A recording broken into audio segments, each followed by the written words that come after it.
अबद किस तरह उसके गम का बयां हो, मेरी सादत तो नुसरत की हासिल, खुदारा सहूर इमाम ज़मा हो, हुसैन अल क़रीब अल क़रीब अल हुसैन, हुसैन शहीद अल हुसैन, हुसैन अल ग़रीब अल हुसैन, हुसैन शहीद अल हुसैन। आवाज़ बुलंद तर सलावत।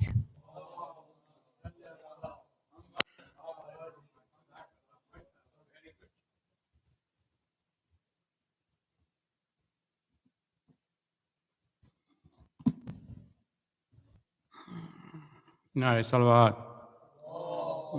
Salli ala Muhammad, ali Muhammad.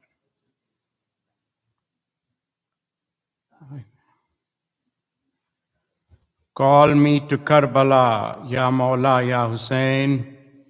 If you have accepted even one of my tears, if you have accepted my loudest wail, if you have accepted even the softest whisper of my restless heart, as it longs for you, as it calls to you, when I only find you as my solace, call me to Karbala so I can hold its holy sand in my hands and pour it upon my face. Let my tears mix with the dirt the way your blood mixed with the dirt and make it the holiest place in this universe. Let my feet fill the same footprints in this sand that felt hoar as he stood split between heaven and hell. Let me take those steps so humble and run on its straight path towards you. This sand that fell, you worried, footsteps as you walked over them, over and over with a bloodied baby, Ali Azhar in your arms, with his throat pierced and still thirsty. This sand fell the feet of the children as they ran frantic and afraid. This sand that fell Sakina searching for your chest. This sand that heard you crying out to put her heart at rest.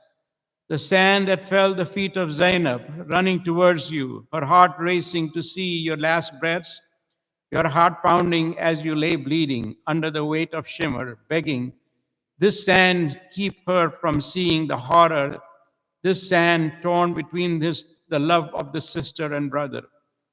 This love so strong, the world shook in panic. This love so pure, the earth split and shifted. Call me to Karbala so I can bear witness to this piece of paradise, so I can bear witness to the beauty of sacrifice.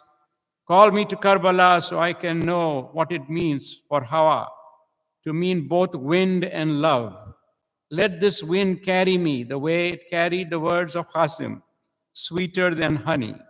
As he spoke of martyrdom, let it carry me the way it carried what Zainab described on Ashura. Only beauty filled my eyes.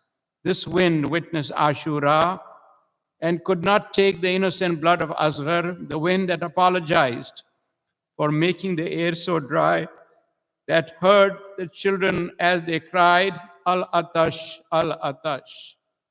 The wind that heard bodies being crushed, the wind that could not stop the flames from the tents from rising, as the women and children screamed inside, this wind that continues to apologize. Let me taste the wind who keeps itself sweet. Let my lungs fill with its eternal peace. Call me to Karbala so I can bear witness to this place of paradise, so I can bear witness to the beauty of sacrifice. Let my eyes cry rivers as I stand at the Furat, as I remember the loyalty of Abbas, whose story breaks every heart when it reaches into pieces. This Furat, that was the very last to feel the hands of Abdul Fadl Abbas as he exclaimed on this day, I'd rather be slain than let one drop of water touch my lips before it touches Hussein's. This Furat that until this day does tawaf of the grave of Abul Fadl Abbas and cries to the heavens, Abbas, I am your slave. Call me to Karbala so I can bear witness to this piece of paradise, so I can bear witness to the beauty of sacrifice. Call me to Karbala, Ya Mola, Ya Hussein, so I can come crawling to your door, so I can beg you to accept me, to have this great honor. But as I get closer to you, I will feel so overwhelmed. My knees will feel weak. I will fall to the ground. My cries will be the thunder that you can only hear from your lovers. I will shake uncontrollably, and by Allah, I will say, I'm not worthy. My sins are too great. But Ya Maula, Ya Hussein, you're filled with such grace that to me you will say, your tears are enough. Come for my embrace. Call me to Karbala, Ya Maula, Ya Hussein, so I can cling to your shrine. And my first prayer will be never leave your side or your side. I will beg for that moment to last eternity. I will beg for my heart to always find this peace. I will weep because your musibat was that you were alone, and mine is that only you, and with you does my soul find its home. Ya Maula, Ya Hussein, my head will bow in shame. And I will say, Ya Hussein, on that day you cried out, Hal min nasira yarsuluna. And what is my excuse? I was not there that day. When your beard was gray, your shirt was bloodstained, when your back was broken and your heart was in pain. But they say every day is Ashura and I am here in Karbala. So please, Ya Maula, Ya Hussein, accept me as your slave. Please, Ya Maula, Ya Hussein, accept me here as your slave. Ya Maula, Ya Hussein, let me be like those angels that cry for you eternally. Let me be amongst those people who say, visited your grave. Let me strive in your way and be amongst those who fight in your way or for your progeny. Let me be amongst the companions of Imam Mahdi, for only then will my heart be at true peace. But until then, my eyes will never cease to weep. Call me to Karbala, Ya Maula, Ya Hussein. If you have accepted even one of my tears, if you have accepted my loudest wail, if you have accepted even the softest whisper of my restless heart, as it longs for you, as it calls to you, when I only find you as my solace. Call me to Karbala so I can bear witness to this piece of paradise, so I can bear witness to the beauty of sacrifice. Salawat.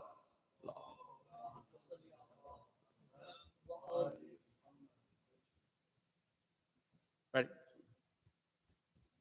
Yeah.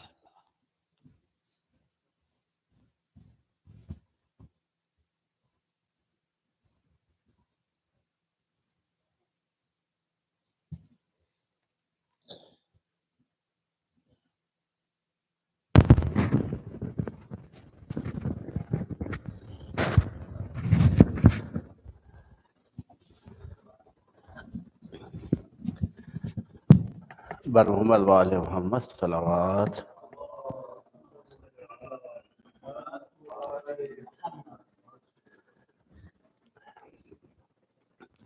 आशूर को जलती रेती पर बच्चों को तड़पता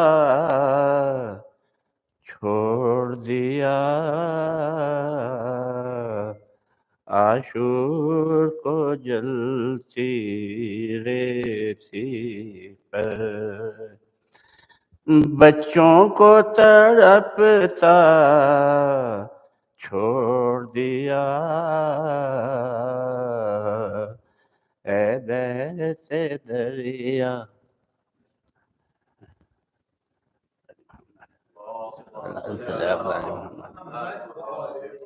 आशूर को जलती रेती पर बच्चों को तड़पता छोड़ दिया اے بیت دریا سونے سو بے شیر کو پیاسا چھوڑ دیا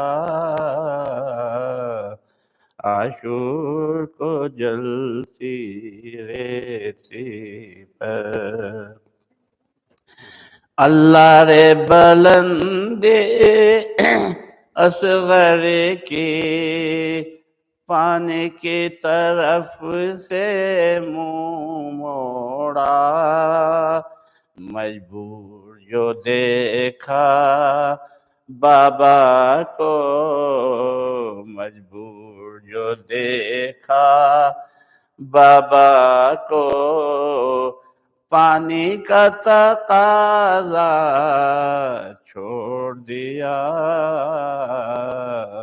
عاشور کو جلتی ریتی پر حسرت سے نظر کے بانوں نے اکبر کو نہ پایا فوجوں میں سر اپنا جھکا کر بیٹھ گئیں سر اپنا جھکا کر بیٹھ گئیں اور ہاتھ سے پردہ چھوٹ گیا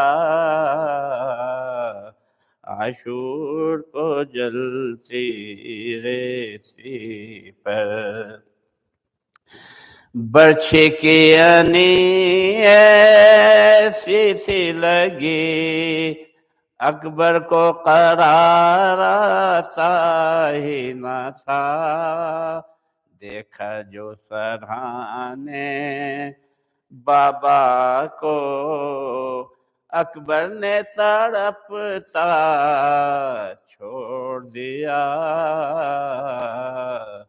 عاشور کو جلتی ریتی کس حال میں دیکھا اکبر کو شبیر کی قسمت سے پوچھو جب ڈوبتی نبضیں ڈوب گئیں برچھی نے کلیجہ چھوڑ دیا عاشور کو جلتی ریتی پر جب کٹ گئے شان غازی کے مشک دبائی دانتوں میں جب مشک سے پانی بہنے لگا عباس نے تسمہ چھوڑ دیا عاشور کو جلتی ریتی پر بھائی بہن نے امت کو اس طرح بچایا دوزخ سے شبیر نے دنیا کو چھوڑا ہمشیر نے خیمہ چھوڑ دیا عاشور کو جلتی ریتی پر بچوں کو تڑپتا چھوڑ دیا اے بیت دریا تو نے تو بے شیر کو پیاسا چھوڑ دیا بر محمد والے محمد صلوات صلی اللہ محمد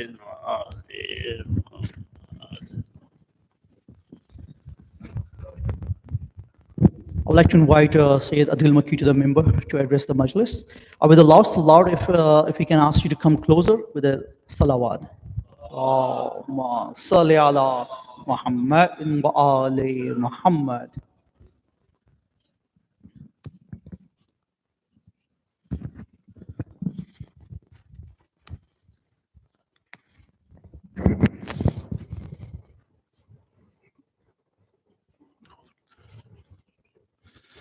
Fatiha.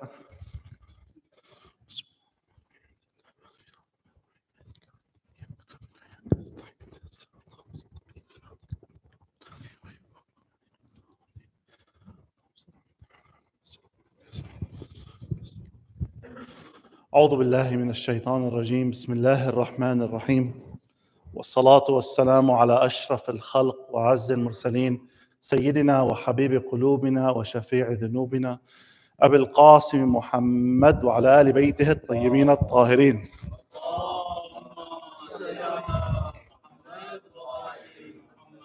لا سيما بقية الله في الأرضين روحي وأرواح العالمين ترى بمقدمه الفداء لتعجيل فرج مولانا صاحب العصر والزمان صلوا على محمد وآل محمد.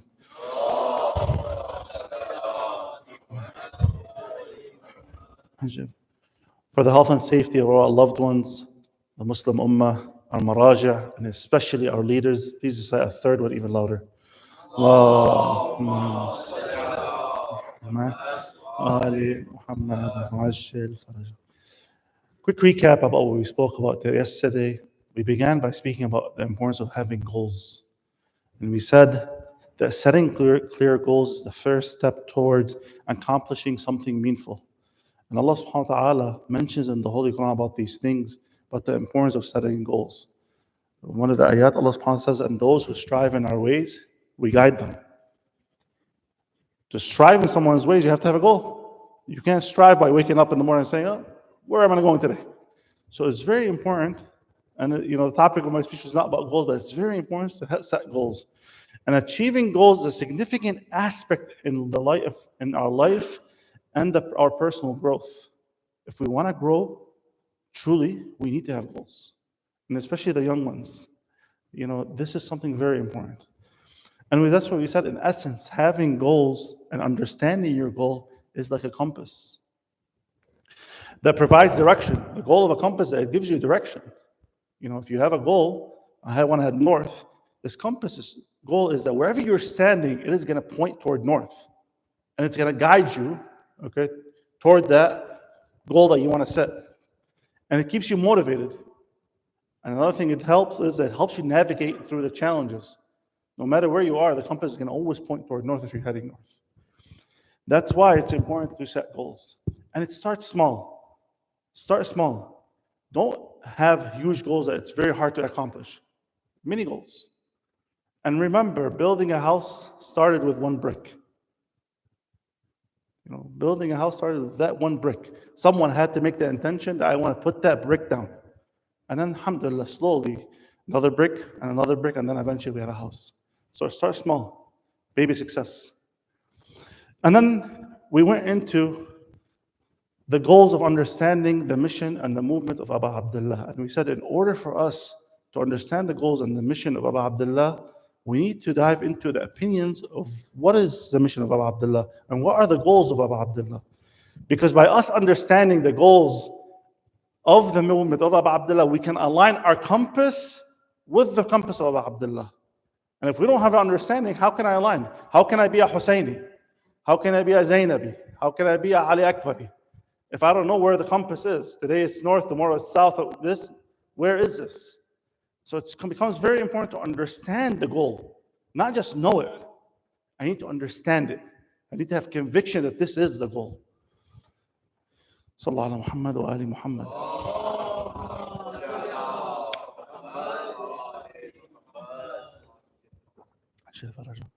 So it's by understanding the goals of Abu Abdullah, we can effectively implement those principles in our life, and then we can align ourselves toward the mission of Abu Abdullah.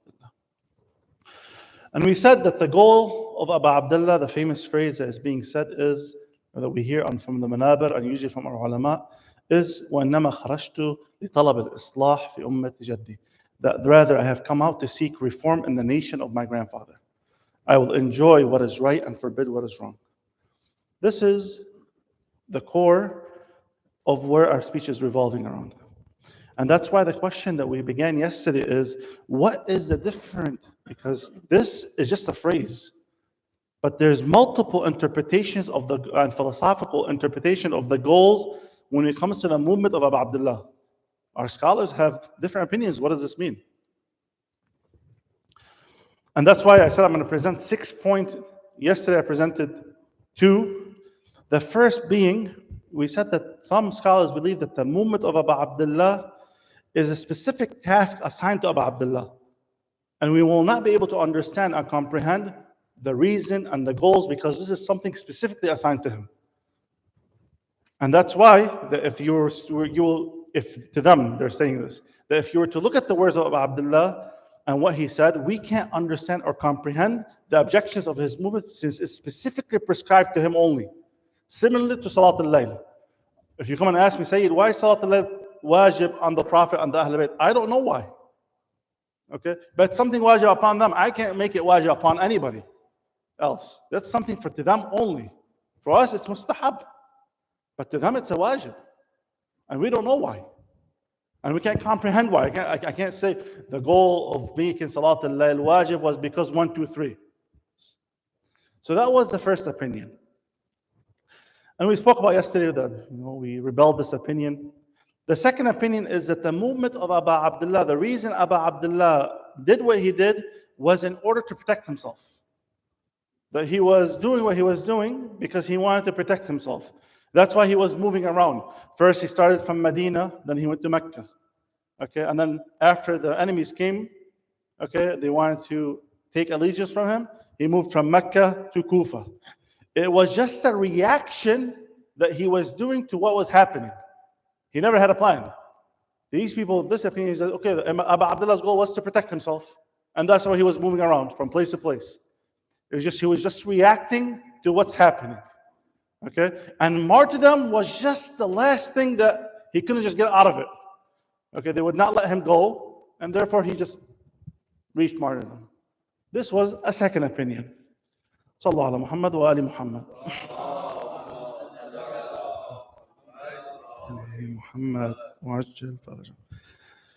Now, we go into a third opinion that some of our scholars say. They say the goal of Abu Abdullah was not martyrdom. But the goal of Abu Abdullah was to establish an Islamic government that is founded on the principles and the teachings of the true Islam. The Abu Abdullah did not come out to become a martyr. Abu Abdullah came out to establish, this was his goal, to establish a government. And this opinion is like by scholars that maybe in the last 60, 70 years. One scholar had this opinion, and he wrote a book about this. And he said, the proof he brings, he said, we have 2 instances where we can actually see this in the words of the Imam. That the Imam is saying that I am trying to establish a government. One instance was in Medina. In Medina, we mentioned yesterday, Walid, the governor of Walid, had a Medina. Yazid told him, you need to take allegiance from Imam Hussein. So the Walid brings Imam Hussein and says, I've been ordered to take allegiance from you. And you're here, you have to give me allegiance. There, Abu Abdullah says this phrase. He says, إننا أهل بيت النبوة ومعدن الرسالة ومختلف الملائكة وبنا فتح الله وبنا ختم الله ويزيد رجل فاسق شارب الخمر قاتل النفس المحترمة معلن بالفسق ومثلي لا يبايع مثله ولكن نصبح وتصبحون وننظر وتنظرون أين أحق بالبيعة والخلافة. He says, this Yazid that we're speaking about, he says, Allah subhanahu wa ta'ala started everything with us, Ahlebaith. And He ends everything with us. And Yazid is a sinful wine drinker, a killer of innocent souls, openly declares his sinfulness. He does sins openly. And someone like me will not pledge allegiance to someone like him. But let us wait and see who's more deserving of the allegiance and the Khalifa. This is the most important. Let us wait and see who's more deserving of the allegiance and the Khalifas. This is one instance. These individuals they bring of this therapy and said, why would Imam Hussein this? Why would Imam Hussein say, let us wait to see who's more deserving of the allegiance and the Khalifas? Their reason is that Imam Hussein set out to establish a government. Why would he say these things? The other thing, they bring another one is that happened with Hur in Karbala. When Imam Hussein met Hur, they had exchanged words multiple times, not only once. In one of the exchange, Imam Hussein says, "O people, verily, if you fear Allah and you give the right to whom it is due, Allah will be pleased with you. And we are the family of Muhammad, and we are more deserving of the leadership of this matter than those individuals who have no right to it and who are committing injustice and aggressions against us." This is another instance that we see Abu Abdullah speaks about leadership, okay, and the Khilafah. And to those people, he's like, okay, we have two instances. Abu Abdullah speaking about these things in his movement. So it must be that Abu Abdullah did not come out to be a martyr. Abu Abdullah came out to establish a government. That was his goal. Okay, well, there is no reason for him to speak about this if that wasn't his goal. Now, there's an issue with this. Number one is that if we read history, we can see that people in that time projected and were expecting that the Imam was not going to succeed. The Imam was not going to establish an Islamic government. He was weak. In a sense, he did not have the people. So there's no way the Imam was going to make a goal to say, I'm going to establish a government when he doesn't have the people to establish a government. So they say this does not make sense. Okay, that it was not going to happen. And number two, they say there's nowhere in the speeches of Abu Abdullah that we see that he says this explicitly, that my uprising, okay, is going to lead to success, or my uprising is to lead to establish an Islamic government. If anything, we see the opposite. They say, for example, we have, in one of the words of the Imam, it says, God will that I will be seen as a martyr. Sha Allah an yarani shahida. Ya Abu Abdullah, if you're going to be a martyr, why would you not be a leader? How could you be a martyr and a leader at the same time? So they say this doesn't stand well, especially when Kufa fell. Because when Kufa fell, then who's the alliance? How is Abu Abdullah going to become the governor? Everything, if Abu Abdullah, all the weight he had was that Kufa gives him allegiance, and if Kufa gave allegiance, then he could have established a government. But Kufa fell. So there's no way that this was going to happen. This was the goal of Abdullah, because when Kufa fell, he didn't stop. He continued on. So the issue with the third opinion. So the first opinion, just to recap, is that the taklif was assigned to Abu Abdullah alone, and therefore that we can't comprehend the mission of Abu Abdullah. The second is to protect himself. He was moving around. That was his goal, is to move around and protect himself. And the third, like we just mentioned, was to establish an Islamic government. The fourth opinion is cocktail. All the top three. They said the Imam Hussein's movement, the goals of Abu Abdullah was not one goal, multiple goals. He says that in each change and each stage he had a goal. For example, when he left Medina, they say he left Medina to protect himself. And then when he got to Mecca and he was forced to leave Mecca, was to spread the message and gain supporters. Okay, and that's why we have hadith that he sent letters to the Basra and other cities calling for alliance to people to align with him. And then after he left Mecca, because he was a fear of assassination, okay, the journey was to go to Kufa and gain the support of the people. Okay, and then there, if the people supported him, he would establish a government. So all this was, to them, this is how the Imam Hussein. So Imam Hussein started with one goal, then he moved, then it changed to another goal, then it changed to another goal. Okay?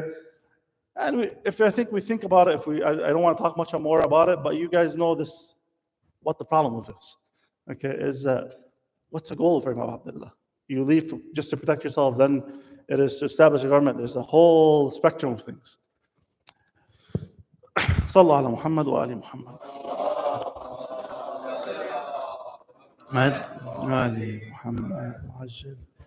Now the fifth opinion is the opinion of Shaheed al-Sadr, Shaheed Mutahari, Allamat al-Tabai, and those individuals, others like them.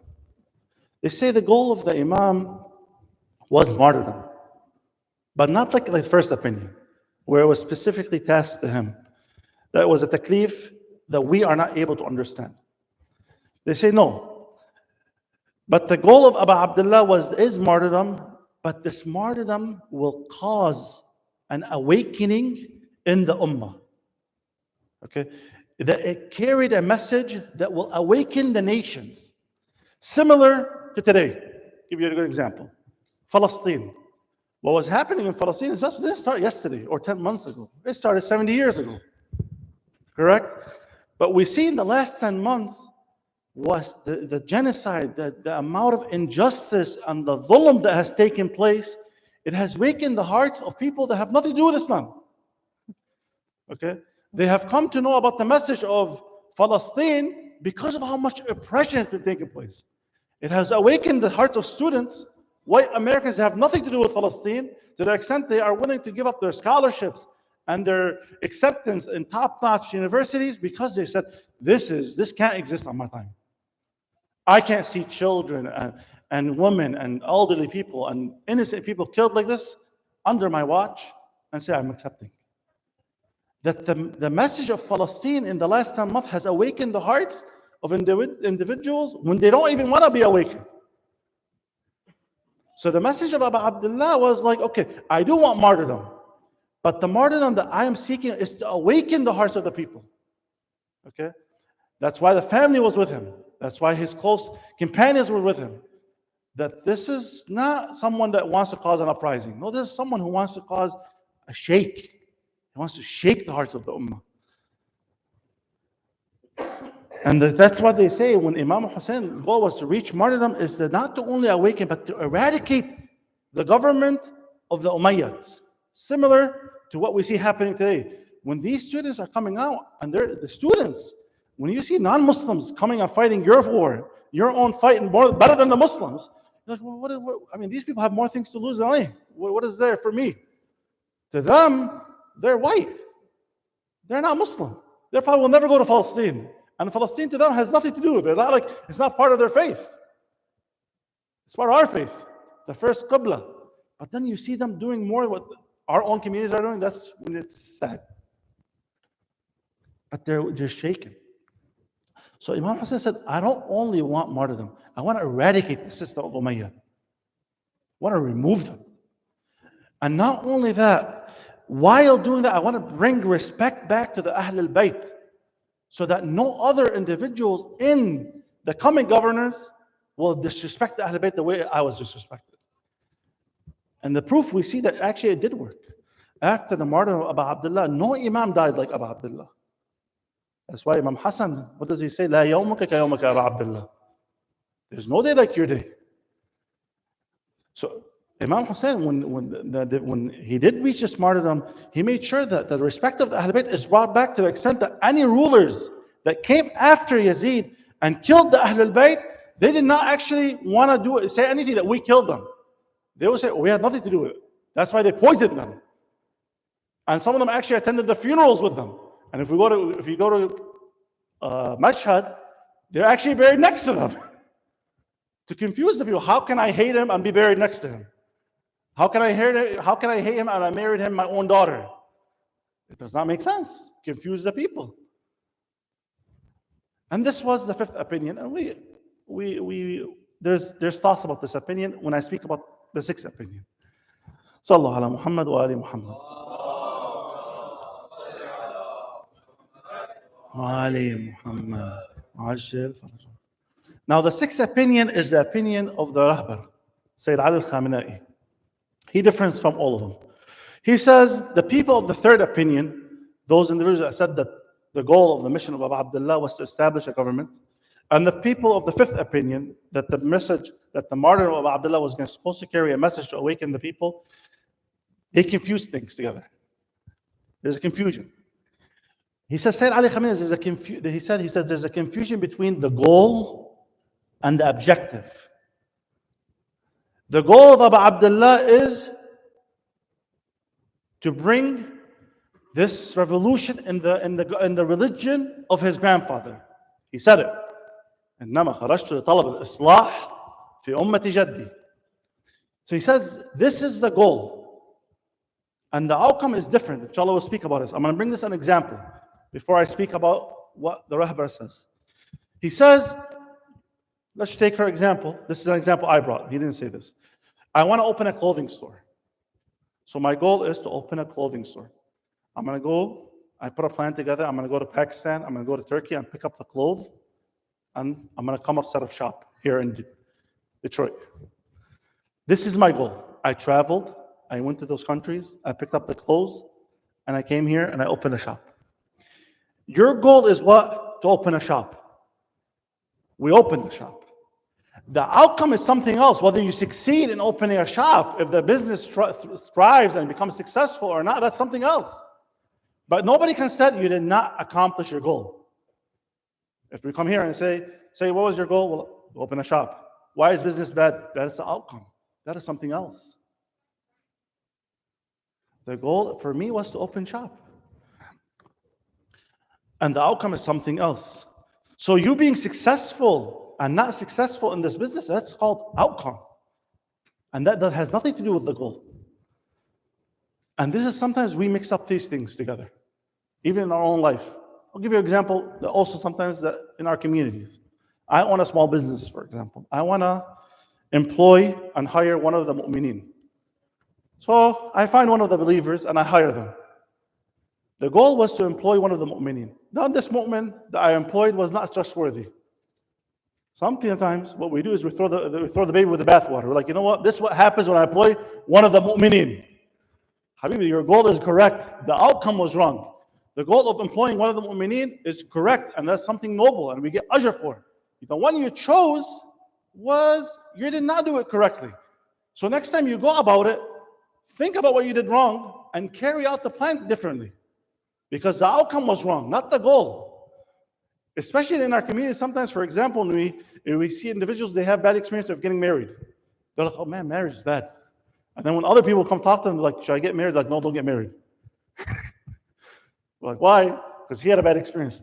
Marriage is good. The goal of being married is very important in our life. The outcome, the way you carry out this goal becomes important.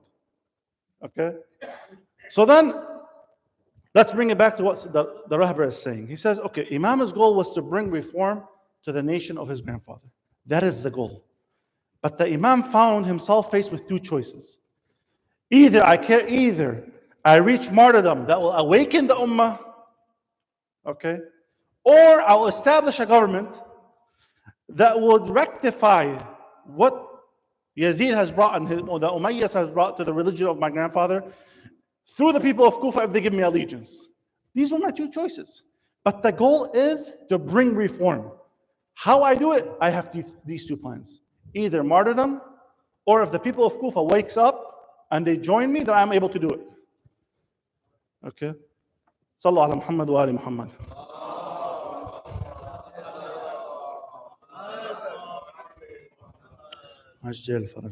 So when we understand these two things, the difference between goals and outcome, a lot of times we come to understand what is the goals of the Imams. Why are the Imams doing this? And this becomes very important in our own daily life. Because sometimes we have good goals, but the way we're doing these goals, the outcome of those goals are not correct because of the way we're doing them. Not the goal is bad. Like for example, my goal is to wake up for Salat Subh, I sleep at 2 o'clock in the morning. I mean, the goal is not bad.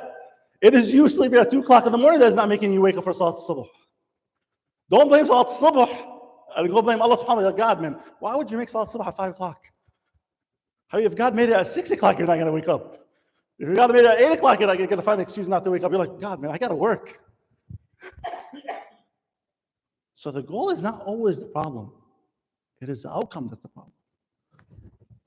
And this is why there's usually a common misconception when it comes to when we speak about the goal of Abu Abdullah, is that they say the sole purpose of the mission of Abu Abdullah is for us to gather and cry for Abu Abdullah. That's not bad. It's good. But that is not the goal. That's the outcome of the mission of Abu Abdullah, that we gather. Okay? That it brings us together. Okay? But the goal of Abu Abdullah is to bring reform in the government of his grandfather. And that reform is still going on until today. Because what the rabbi is trying to say is that, listen, You know, a lot of this Muharram, one of the major things that I heard happen is like, don't compare to Karbala from there to Karbala of today and Hussein of there to Hussein of time. Habibi, you misunderstood the point. Hussein is Hussein. Nobody can touch Abu Abdullah. You know? But the message of Abu Abdullah needs to be forever. Because Abu Abdullah is a school.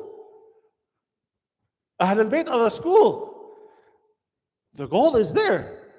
Revolution in the religion of my grandfather. Now, if the religion of Abu Muhammad Rasulullah sallallahu alayhi wa sallam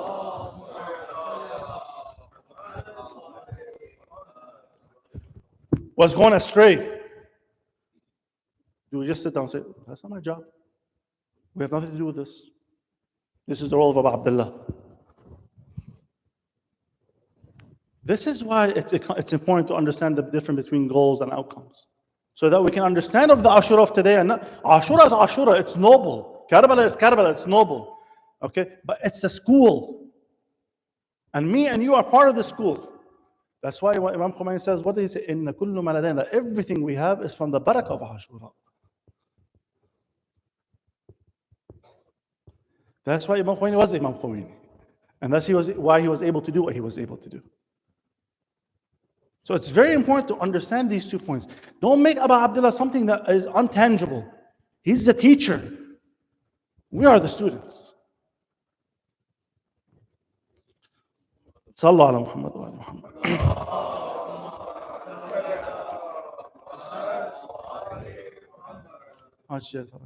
So these are some of the points that when we speak about the mission and the vision and what is the purpose of the mission of Abu Abdullah, these were the 6 points I presented. And inshallah tomorrow I want to dive into the 6th point even deeper. And hopefully we can benefit from it so that we can have personal and spiritual growth in our life as individuals and as a community. Sallallahu ala Muhammad wa ali Muhammad.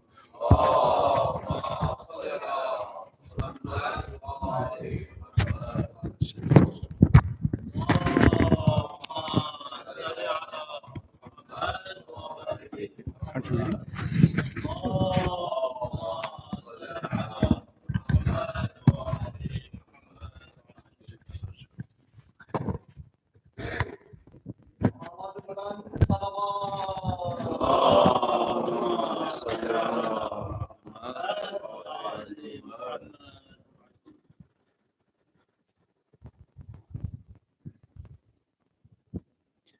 أفلح من صلى على محمد وآل محمد.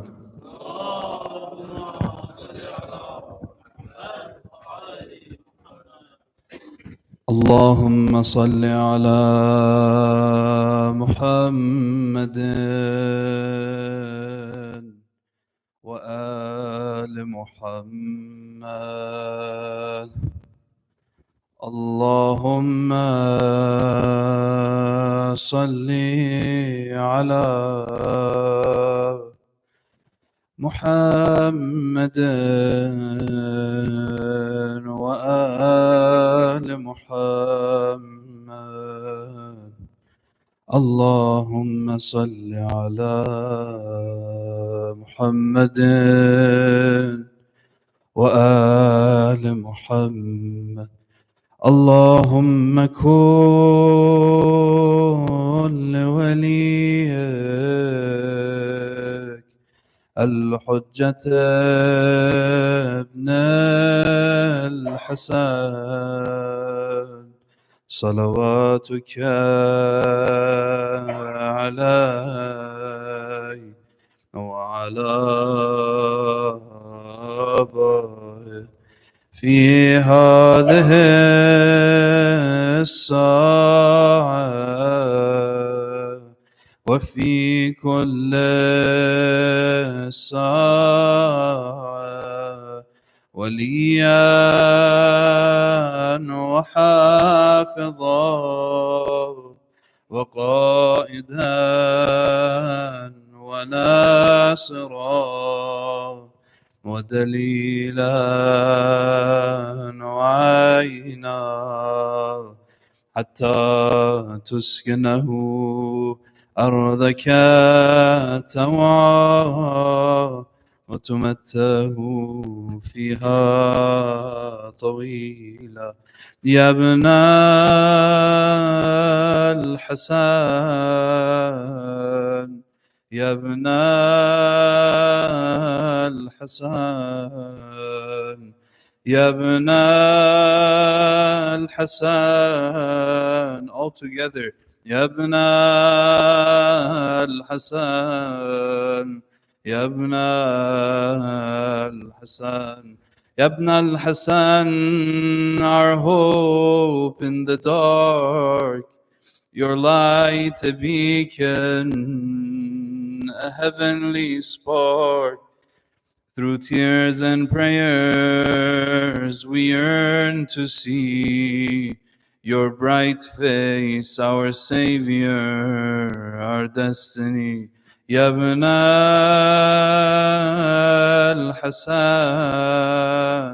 Ya ibn al-Hasan, Ya ibn al-Hasan, Ya ibn al-Hasan. The caravan of sorrow through scorching heat. Ruqayya so small with blistered feet. Innocent eyes that bore witness to pain. Through Karbala's trials, through blood's crimson stain, the caravan of prisoners is being taken towards Sham. In the beginning of the month of Safar, we arrive at the gates of Sham. In chains they journeyed, hearts so torn. The night was endless, dark as morn. The nights were cold, the days were long. Brothers and sisters, a desert is extremely hot during the day, but at night it's extremely cold. It's narrated that because of this, many of the prisoners' skin became blistered and peeling. The nights were cold, the days were long. Ruqayya's tiny heart tried to stay strong. The narration says, لما أتي بعلي ابن الحسين عليهما السلام ومن معه إلى يزيد بن معاوية عليهما لعن الله. When Imam Zainul Abidin and the family of Imam Hussein were brought to Yazid, جعلوهم في بيت خراب وهي الحيطان. They were placed in a house that was broken down, which had unstable walls. فقال بعضهم إنما جعلنا في هذا البيت ليقع علينا. Some of them said, we were placed in this house so the walls would fall on us. In a broken house they sought to rest. No comfort, no peace, no father's caress. Ruqayya wept for her father dear. Her cries of anguish were all they could hear. The cries of Bibi Ruqayya had caused turmoil in the broken house.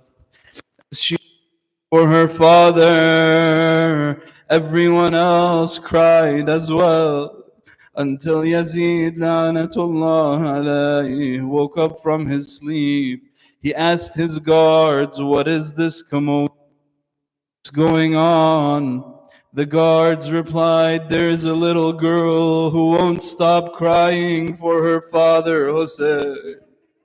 The Maloon said, if it's her father she wants, take his head for her, Ya Hussein. Yazid's order, cruel and swift, to silence her cries with a horrid gift.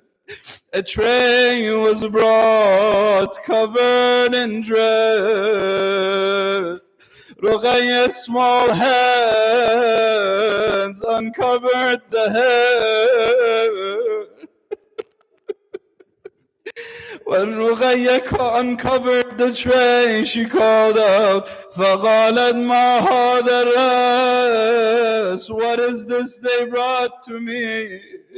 They said to her, قَالُوا لَهَا رَأْسُ أَبِيكَ الْحُسَيْنِ, this is the head of your father, Hussein. فَرَفَعَتْهُ مِنَ التَّشْتِ حَازِنَةً لَهُ, when her little hands picked up the head of her father from the tray. She's being careful, her hands are shaking. It's been several days she hasn't eaten. Those of you who have small children know children are sensitive to how their parents look. Sometimes even if there's a small change, they are bothered, they might begin to cry. May I be sacrificed for your daughter, O Hussein. In what state did she see your holy head? She called out to her father, Ya Aba, من ذا الذي خذبك بدمائك? O Father, who caused you to be covered in your blood? Ya Abata, من ذا الذي قطع وريدك? Who was the one who severed your head? Ya Abata, من ذا الذي أيتمني على صغر Sunni? O Father, who caused me to be orphaned at this young age? يا أبتا من لليتيم حتى تكبر. O Father, who is there for an orphan girl until she grows up? Baba, Baba, Baba, Baba. I was sleeping peacefully in a corner, oh Baba, but their voices echoed, filled me with trauma. If they hadn't taken my earrings away, I'd have given them to their daughters anyway. Lost and wandering in the desert so wide, left behind by the caravan, I cried. Someone brought me back to my dismay, but I wish I had stayed where I lay. The men of Sham are so harsh and unkind. The men of Sham are so harsh and unkind. Their hearts are made of stone, no love to find. With their heavy hands, oh how they treat. I pity their children with the way they beat. Oh Baba, they hit me, they hit all of the children. They even hit my auntie Zainab. Oh,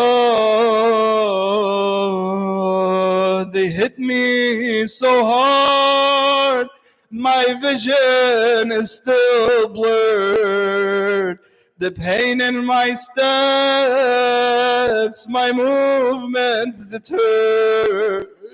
The bruise on my face, a lasting trace from where their rings struck my tender face. Her tiny hands held what was left of him. Her heart shattered, her light grew dim.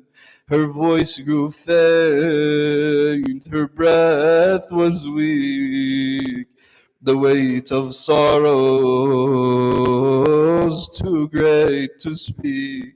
There came a moment, the cries of Ruqayya died down. Maybe they thought she finally fell asleep. The narration says, فَلَمَّا حَرَكُوهَا فَإِذَا بِهَا قَدْ فَارَغَتْ رُوحَ الدُّنْيَا. When they tried to move her, they saw her soul had left her body. أَلَا لَعْنَةُ اللَّهِ عَلَى الْقَوْمِ الظَّالِمِينَ وسيعلم الذين ظلموا أي منقلب ينقلبون. صلى الله عليك يا أبا عبد الله. صلى الله عليك يا أبا عبد الله وعلى الأرواح التي حلت بفنائك. عليكم مني سلام الله أبدا ما بقيت وبقي الليل والنهار ولا جعله الله آخر العهد مني لزيارتكم. السلام على الحسين وعلى علي بن الحسين وعلى أولاد الحسين وعلى أصحاب الحسين. السلام عليكم يا أهل بيت النبوة جميعا ورحمة الله وبركاته. صلى الله على محمد وآل محمد.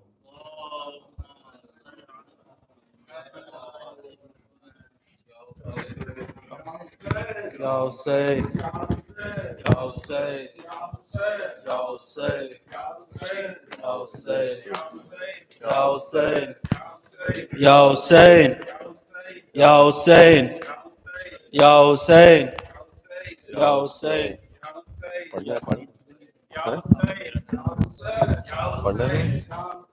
ये पहले पढ़ ले.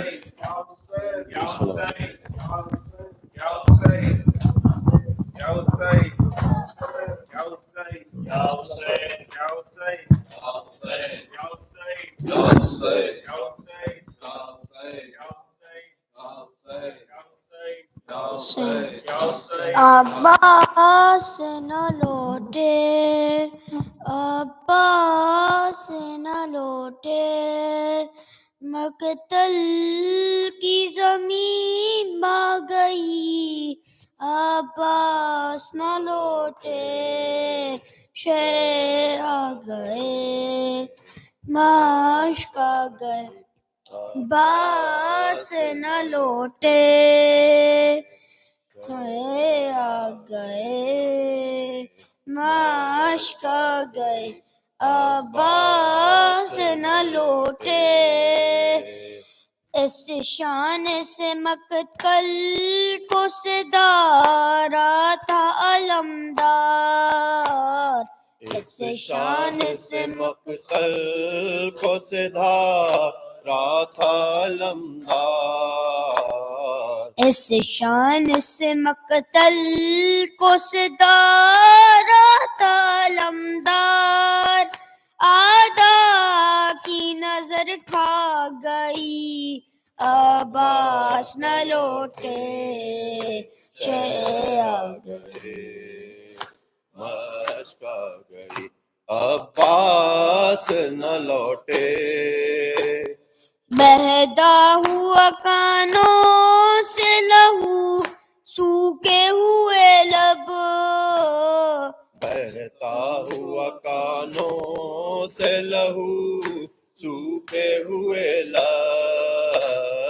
بہتا ہوا کانوں سے لہو سوکھے ہوئے لب، دکھلانے سکینہ گئی عباس نہ لوٹے، شہ آ گئے مشق آ گئی عباس نہ لوٹے، دیتی رہی آواز پہ آواز سکینہ، دیتی رہی آواز پہ آواز سکینہ، دیتی رہی آواز پہ آواز سکینہ، آخر کو قضا آ گئی عباس نہ لوٹے، شہ آ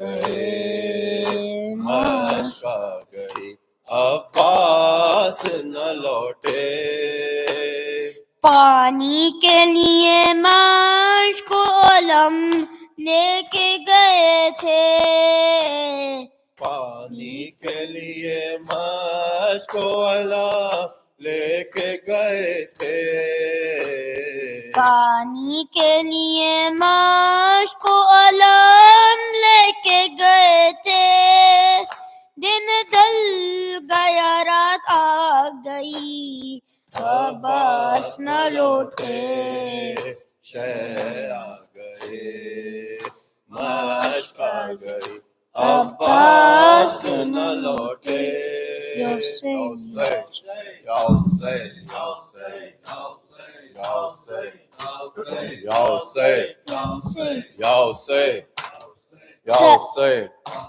سکینہ اٹھو میری جاں اٹھو، رہائی میلی چلو گھر چلے، سکینہ اٹھو میری جاں اٹھو، رہائی میلی چلو گھر چلے، یہ کرتی تھی ماں لہت پر بکا، میری لاڈلی چلو گھر چلے، سکینہ اٹھو میری جاں اٹھو، رہائی میلی چلو گھر چلے، سکینہ اٹھو میری جاں اٹھو، رہائی میلی چلو گھر چلے، یہاں سے چلو چلے کربلا، وہیں پر تمہیں ملیں گے چچا، ستم جو ہوئے بتانا انہیں، بتانا انہیں دکھانا،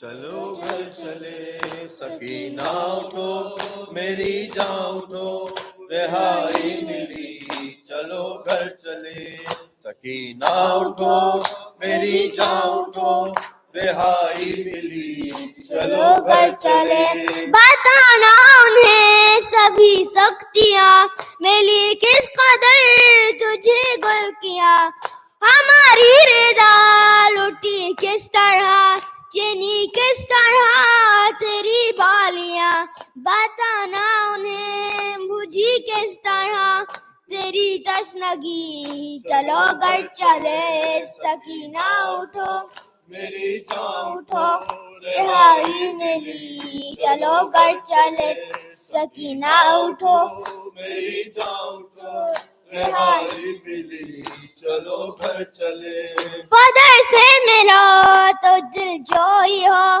بتانا انہیں بہت روئی ہو، قسم لو اگر تمہاری بنا سکینہ کبھی کبھی سوئی ہو لحد باپ کی ملے جب تجھے نہ یہی چلو کر چلے اٹھو میری جاں اٹھو رہائی میری چلو گھر چلے سکینہ اٹھو میری جاں اٹھو چلو گھر چلے زہر جب ملے تجھے بھائی کی تو کہنا اسے میری لاڈلی رہائی ملی ہمیں قید سے ہمیں اپنا ہی عزت کوئے میری زباں اٹھو گھر چلے سبھی ہے نبی چلو گھر چلے سکینہ اٹھو میری جان اٹھو رہائی نبی چلو گھر چلے سکینہ اٹھو میری جان اٹھو رہائی ملی چلو گھر چلے لبے القمہ تو کرنا فغا تیری موج ہے ابھی تک رواں میری پیاس پر ہوئے جو فدا چچا کے میرے ہے بازو کٹا کہاں ہے